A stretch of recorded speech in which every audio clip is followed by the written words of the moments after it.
Dzień dobry, dzisiaj z Wami Marta Kwiatkowska i my kontynuujemy dowiadywać się więcej o wybitnych malarzach z Polski, Rosji, Ukrainy oraz Białorusi. Dzisiaj mowa pójdzie o Ferdynandzie Ruszczycu. Ferdynand Ruszczyc to jest jeden z najwybitniejszych młodopolskich malarzy.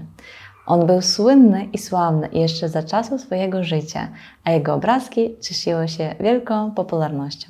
Ciekawe jest to, że Ferdynand malarstwem zajmował się głównie we wcześniejszej fazie swojego życia. Później poświęcił się innym dziedzinom. Ferdynand Ruszczyc urodził się 10 grudnia 1870 roku. Urodził się w Bohdanowie, to jest dzisiejsza Białoruś. W rodzinie, gdzie było 5 dzieci i Ferdzio był najmłodszym. Jego ojciec pochodził ze starego ziemiańskiego rodu, a mama była z pochodzenia Dunką. Ona wychowała swoje córeczki, 4 córeczki w wyznaniu protestanckim, a Ferdzio, tak jak ojciec, został wychowany w wyznaniu katolickim. Mały Ferdzio był bardzo zdolnym i systematycznym uczniem, więc nic dziwnego, że po szkole postanowił się udać do Petersburgu na studia prawnicze. Ale to był bardziej pomysł ojca. Ferdzio miał zupełnie inne zainteresowania. Zaczął się interesować rysunkiem oraz malarstwem, a już mieszkając w Sankt Petersburgu zaczął uczęszczać do Akademii Sztuk Pięknych jako wolny słuchacz. W 1892 roku Ferdynand postanowił porzucić studia prawnicze i się przeniósł do Akademii Sztuk Pięknych. Był w pracowni Iwana Szyszkina, a po jego odejściu przeszedł do pracowni wybitnego rosyjskiego malarza, który nauczył go malować wybitne i bardzo ładne pejzaże, które możemy podziwiać jeszcze do dzisiaj. Kolejne lata swojego życia Ruszczyc spędził w Bohdanowie, gdzie stworzył wielką ilość swoich obrazów. Z dzienników oraz listów wynika, że Ruszczyc bardzo lubił tą miejscowość, kochał ją, ponieważ czuł się tam bardzo komfortowo. Lubił też współpracować ze swoją mamą, ponieważ ona występowała jako krytyk jego sztuki, dużo mu podpowiadała oraz udzielała różnych porad. W pracach Ferdynanda możemy dostrzegać dużo symbolizmu oraz mistycyzmu. Lubił też malować z ciekawych perspektyw, z lotu ptaka. Uwielbiał nietypowe kompozycje. Czy wiecie, że to właśnie obraz Ruszczyca Ziemia posłużył inspiracją do wybitnego filmu Andrzeja Wajdy Popiół i Diament?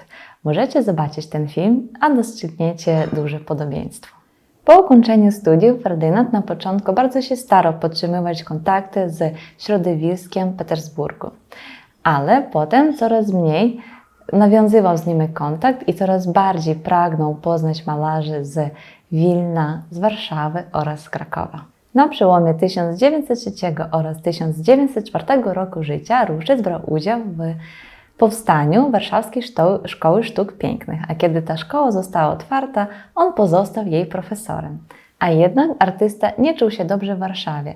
Udało mu się nawiązać relacje ze studentami, ale nie mógł nawiązać relacji z lokalnymi artystami. Ale Ruszczyc nie wytrzymał długo w Warszawie, dlatego w 1907 roku objął katedrę pejzażu na Krakowskiej Akademii Sztuk Pięknych. Ale tu znów byli spory, intrygi, kłótnie i duże nieporozumienia z otoczeniem. Oznaczało to tylko jedno – powrót do Wilna, gdzie artysta namalował swój ostatni w życiu obrazek Gniazdo. Po 40 Ruszczyc zaangażował się w pracę teatralną. Doznał wielkie uznania w tej dziedzinie i zrobił się słynny nie tylko w Wilnie. Poza tym w jego życiu prywatnym też nastąpiły duże zmiany. Ożenił się on z Reginą, która była o 20 lat młodszą od niego. Urodziło się u nich 6 dzieci. I powstała taka sytuacja, że rodzina mieszkała z 3 dziećmi w Bohdanowie, a Ferdynand mieszkał z 3 dzieci w Wilnie. Artysta nie chciał porzucić wszystkich swoich obowiązków, a było ich bardzo dużo. Teatr, plakaty, okładki książek, zamówienia oraz organizacja wystaw. Dlatego takie duże przemęczenie przeprowadziło do tragedii. On tracił mowę oraz dostał paralizmu. Właśnie ta sytuacja pozwoliła mu spojrzeć na swoje życie nieco inaczej, troszkę się wyciszyć, ponieważ nie czuł się zbyt dobrze. Do końca życia pozostało tak, że Ruszczyc nie czuł do końca swojej prawej ręki i zostało po nim dużo rysunków, które on narysował swoją lewą ręką. A dzisiaj będziemy się uczyć rysować oraz malować obrazek Ferdynanda Ruszczyca pod tytułem Obłok, który on namalował w 1902 roku. Ten obraz to jest połączenie realizmu, impresjonizmu i symbolizmu. Znajduje się on w Poznaniu, w Muzeum Narodowym. A teraz przechodzimy do rysowania, a mianowicie do tego, ile razy nam ta łąka się zmieści w obrazku, ile razy nam to niebo się zmieści w obrazku i ogólnie porozmawiamy o proporcjach.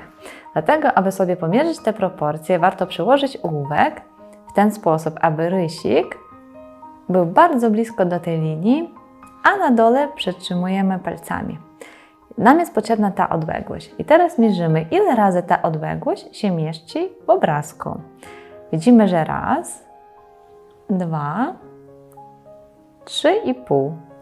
I też sobie zaznaczymy na przykład w tym miejscu.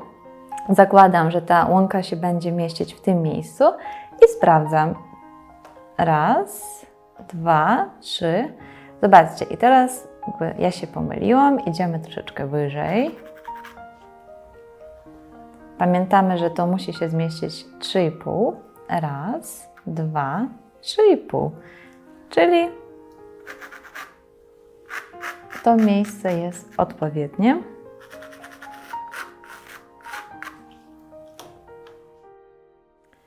I teraz ten krzak. To samo. Zaczynamy od wysokości tego krzaku, przykładamy i sprawdzamy, ile razy ten krzak mieści się w naszym obrazku. Raz, 2, 3, 4 i jeszcze troszeczkę więcej. Został wyznaczony rozmiar naszego krzaka, a mianowicie jego wysokość. Sprawdźmy sobie szerokość, czyli to jest najbardziej szersze miejsce. Zaznaczamy i sprawdzamy. Raz, 2 i troszeczkę. Raz, 2. Możemy troszeczkę szerszy zrobić ten krzak.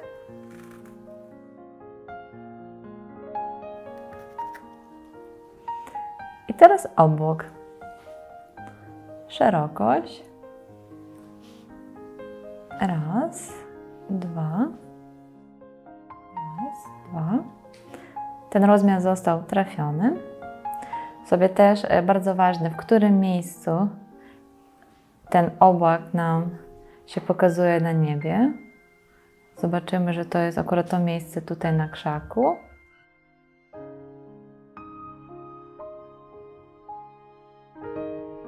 I 4 razy ten obłok się mieści w tym formacie. Sprawdzimy. I to jest odpowiedni rozmiar.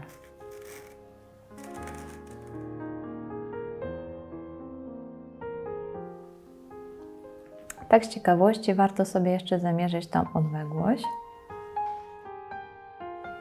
To znaczy, że ten obłok musimy przesunąć. On będzie troszeczkę bliżej.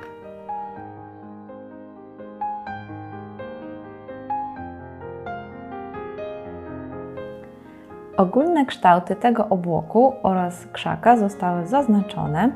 Zobaczcie, tu po lewej stronie mamy jeszcze takie różne prześwicające się chmurki, ale nie polecam ich teraz rysować. Zrobimy je dopiero wtedy, jak u nas już się pojawi kolor nieba, a te jaśniejsze odcienie będą jako druga warstwa. Więc teraz możemy śmiało przechodzić do malowania.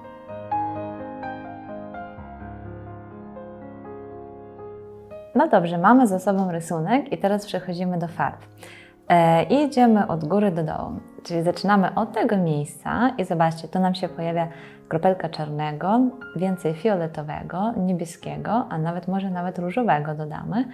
Zrobimy sobie tą ciemniejszą odcień, a potem powoli schodzimy w dół i rozjaśniamy. Na samym końcu dodamy jeszcze błękit. I teraz zaczynamy wymieszać farby.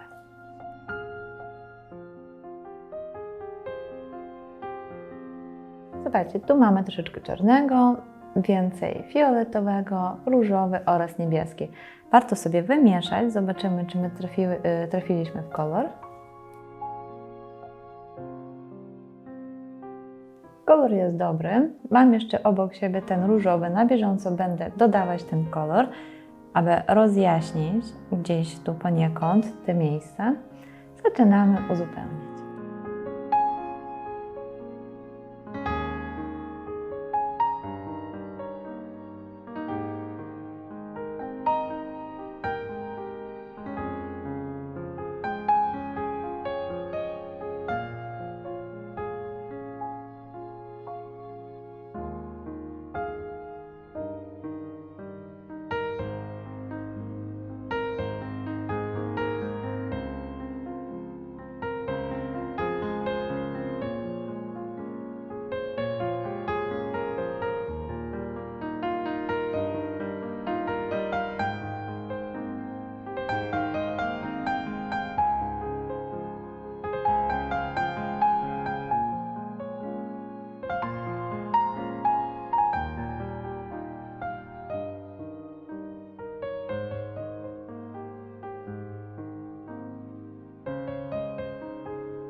Zobaczcie, mamy pierwszą warstwę naszego tła i teraz sobie jeszcze uzyskamy taki kolor fioletowy i będziemy go wprowadzać jako drugą warstwą.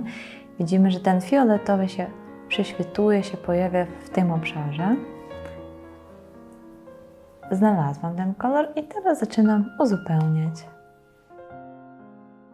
Suchym pędzlem pomagam sobie powcierać taką większą ilość tej farby w płótno.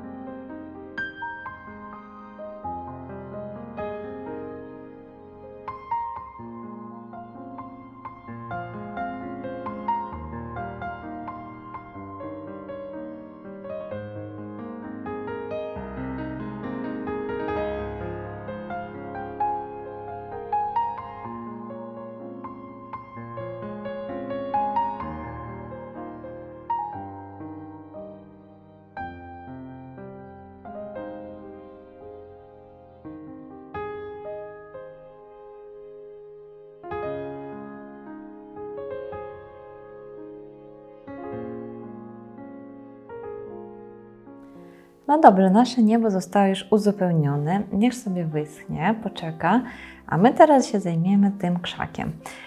Dlatego, aby namalować krzak, potrzebujemy nową paletę i kolory. Kropelkę brązowego, zielony, ochrę. Wszystko po kropelce, może jeszcze też czarny nam będzie potrzebny, żeby przyciemnić. I za chwilę sobie zrobimy ten kolor.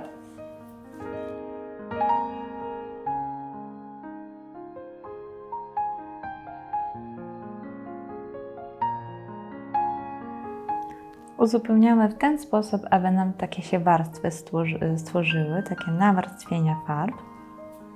To też jest taką imitacją liści.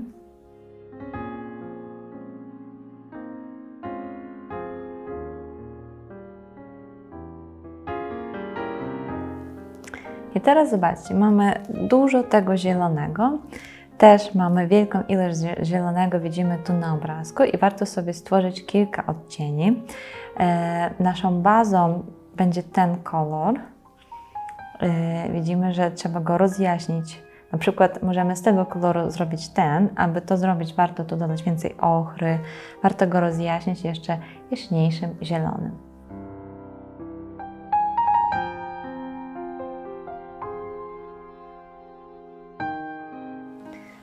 Metoda jest taka. Najpierw sobie bazą, czyli tym kolorem zakładamy tą przestrzeń, a potem na bieżąco i się staramy, ponieważ to jest akryl i on dość szybko wysycha, będziemy wprowadzać kolejne odcienie. Od razu już obok mam taki jaśniejszy zielony, taką zieloną trawę. też będę sobie wprowadzić te włókna, tak powiem, że tej trawy. Też pamiętajcie obok, że niedaleko, w zasięgu ręki też muszą być takie kolory jako biały, ochra, żółty, aby móc zmienić i popracować nad tymi odcieniami po lewej stronie.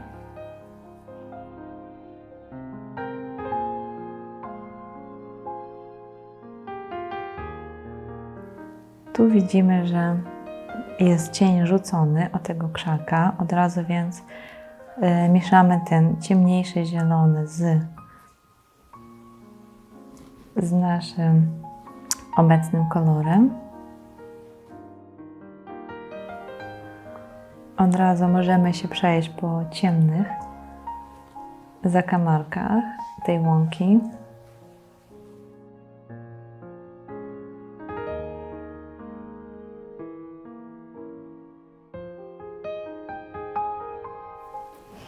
Widzimy, że po prawej stronie jeszcze niebieski nam się wkradł, więc sięgamy po niebieski.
Zobaczcie, ciekawe jest to, że ten obraz to jest połączenie zimnych oraz ciepłych barw.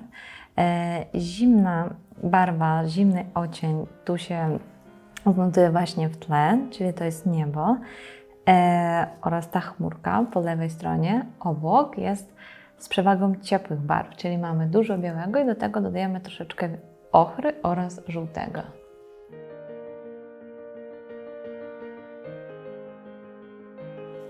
Widzimy, że jednak jest inna ta odcień, za chwilę ją zmienimy, dlatego przechodzimy bezpośrednio do światła na tym obłoku.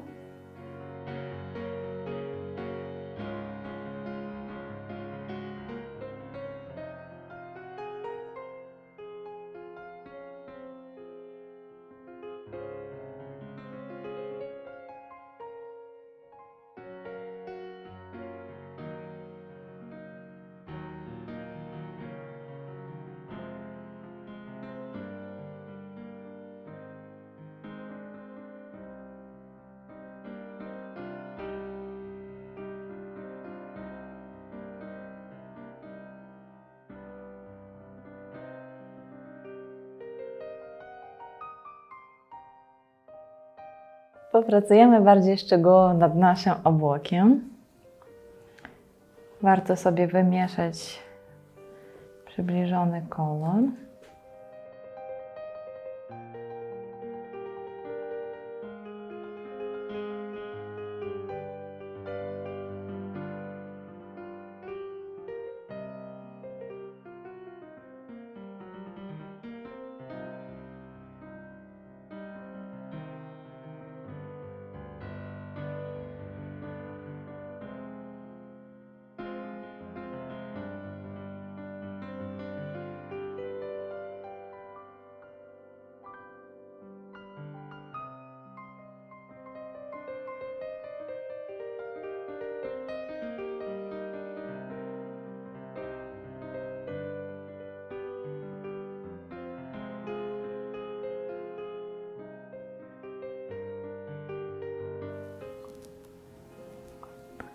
Teraz wprowadzamy najjaśniejszą odcień na naszym obrazku, czyli dodałam biały, troszeczkę żółtego i te takie ciepłe odcienie z poprzedniej palety. I zobaczcie, i zostawiamy takie małe plamki.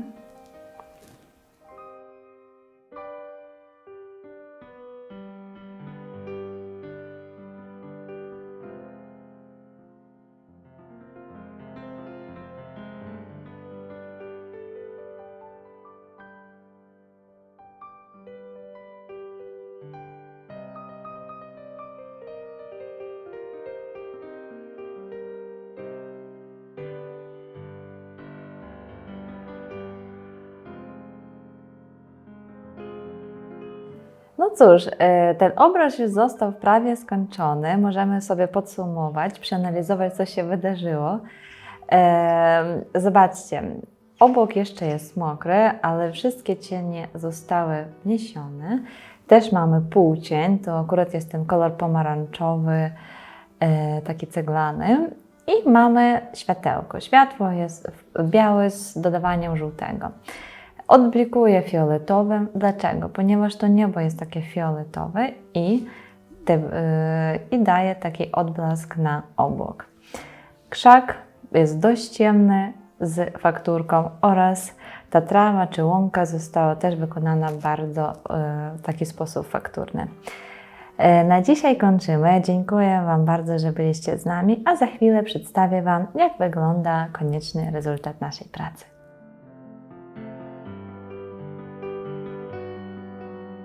Oto przedstawię Wam rezultat naszej dzisiejszej pracy. Zrobiłam kopię obrazu Ferdynanda Ruszczyca pod tytułem Obłok. Pracowałam farbami akrylowymi. Jeżeli chcecie spróbować farbami olejnymi, możecie. Przesyłajcie wtedy w naszych komentarzach swoich pracy, swoje zdjęcia, a ja Wam chętnie służę pomocą. Do zobaczenia w kolejnym odcinku.